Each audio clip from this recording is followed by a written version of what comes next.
Good morning, Kenku. Today we have another unscripted video, another unscripted GM diary, mainly to reduce the workload and to simplify the order of operations. That actually could be tied into the overall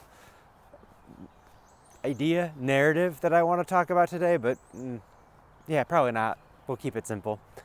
Today I want to talk about communication and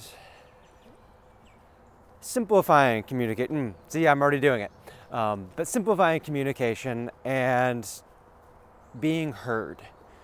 So, as a game master and as a storyteller and as a writer, I often have this push for everything that I do and say to try to be original and perfect and picturesque and the exact thing that I mean.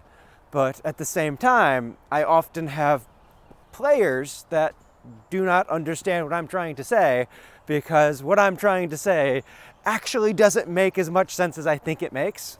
Like, I have a very good idea of what I mean, but communicating that isn't necessarily the easiest thing, and communication isn't the easiest thing. So I found that more recently in my games, I've just been pulling references to movies, shows, books, really just like different pop culture things that may have inspired me, may not have inspired me. It's more frustrating when I have to make a pop culture reference, or I immediately choose to make a pop culture reference, to quickly get an idea across that I personally had. It wasn't inspired by that thing, but it's a really easy touchstone. And it's a really easy touchstone for a bunch of players that I may just have an audio call up with. They can't see me. I don't have a good map for the location, for the monster, for whatever's going on. I don't have a good reference. And with just a voice chat to communicate, as opposed to trying to go into a 10-minute diatribe of what I'm trying to say, I can just reference that Zorro movie or that episode of, I don't know, that episode of Naruto. Like, even if I don't watch a lot of a particular anime, like being able to just okay, you guys know this thing? It's a lot like that.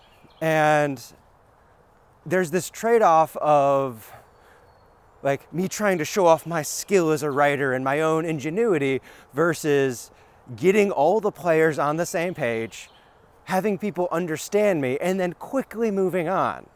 And yes, while I want for my own personal ideas to be heard, I want my own thoughts to be oh yeah, Josh came up with that, Josh is so smart, that's all ego, that's all hubris. And when you can just make a reference to something and you can easily get something communicated, that's really the goal of this entire thing, is to just be able to be understood and be heard. And so I've been struggling with that idea of how much do I want to do my own personal descriptions, and when is it easier just to do something that allows the players to immediately understand you, and then you can just continue on from there. A little bit of a hard transition, but continuing with this idea of communication and understanding and being understood is how players communicate with me.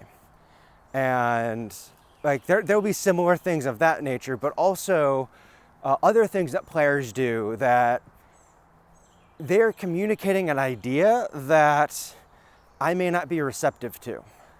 And this doesn't have to be about the game itself. It doesn't have to be mechanics. It doesn't have to be narrative. It can be something as simple as a player saying, hey, I think Josh deserves inspiration for that thing. Inspiration for 5th edition D&D's simple reward mechanic to allow you to have advantage to roll twice on a roll. And Dungeon Master, Game Master inspiration isn't actually a thing. Like, yeah, you can homebrew it, yeah, you can do it, but like in the core game, it's not a thing. And players trying to give me inspiration, like they're not actually trying to do it. Like they're not insisting that I get a reroll to use against them.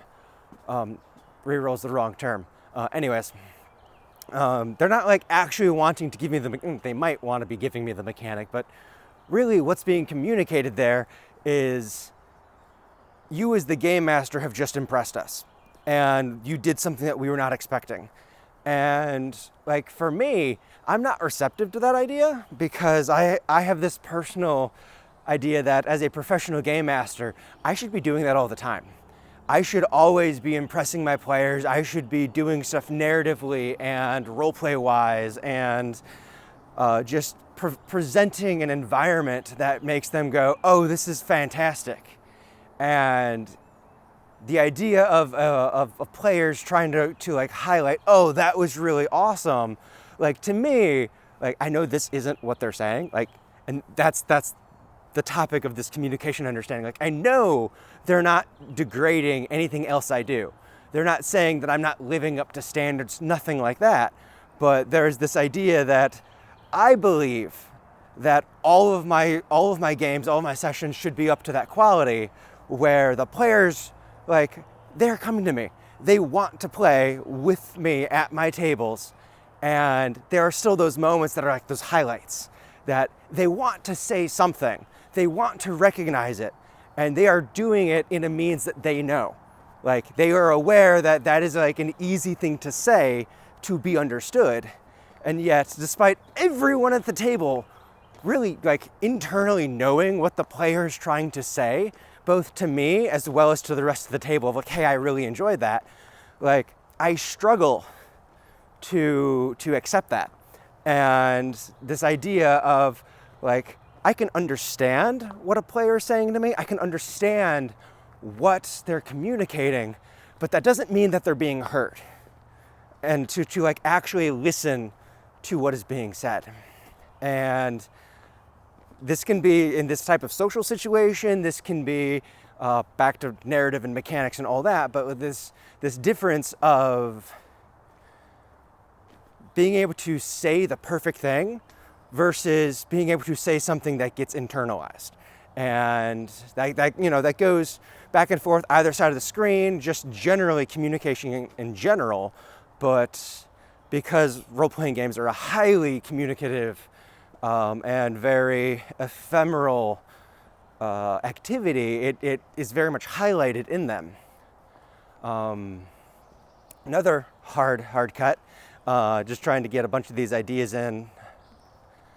Yeah, this is going to be a bit of a weird cut, but recently I've been going off and I've been getting to catch up with a bunch of people that I haven't really seen in like 6-7 years. And, you know, I knew them for a portion of a year, 8 months, 9 months, 10 months, something like that, back in college. And wonderful people, absolutely fantastic, loving, cherishing people. And I don't necessarily accept such happy and cordial ideas when directed at myself. And that's just a personal thing. I think a lot of people feel like that sometimes. And, you know, these people that I'm now getting to see 6-7 years later, just welcoming me back and, you know, having a wonderful time and showing that those expressions of kindness and adoration, I hear them. I know what they're saying, but that doesn't mean that I'm hearing them, that I'm internalizing them. And then yesterday, one of them said something to me that I heard. And it's not necessarily something that is nice, but we were talking about Harry Potter. A lot of them love Harry Potter. And we got on to houses, what house you're in. And they were trying to figure out what house I was in. And as they're trying to figure it out, one of them made the comment, oh, I can't be in this house, I can't be in that house. because I'm not nice enough, because I'm not nice. And where that is kind of like that could be seen as like a little bit of scorn, a little bit of bluntness or things like that. When I have people that are showing such adoration and love for me returning and being around them and getting to see each other again, I can't accept just the open kindness and the open love, because like those can just be words. Those can just be shared ideas. They can just be like, oh, we are a very open group and we love people. But then when I have one of those very people just like point out a personality trait-ish, kind of a weird category for that, but to point out something that isn't a happy thing, that isn't like this cute little like, oh, I love your hair, oh, you're really good at this, like to be able to call out and just blatantly say, oh yeah, we love you, but also you're not the nicest person at times. It's like, oh yeah, like you were actually seeing me, and in order for me to like accept and internalize some of the things they say, like it requires different words to be said. It requires that instead of having the most perfect descriptions, that a movie reference is made, that this other thing is said that may not in the open be like the direct thing that people want to communicate, but it's what makes it land.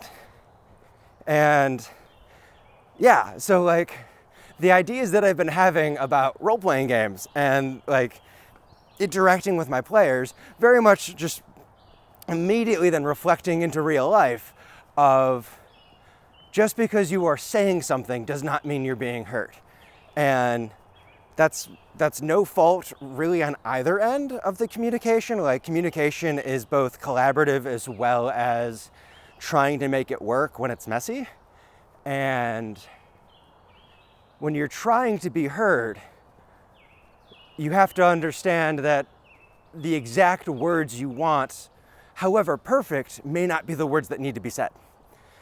When you want to be heard, it's more about getting the general idea across, getting that core understanding, and then, yes, make alterations. Yes, this is totally like Lord of the Rings, except the orcs are blank. This is totally like Lord of the Rings, but there's more magic.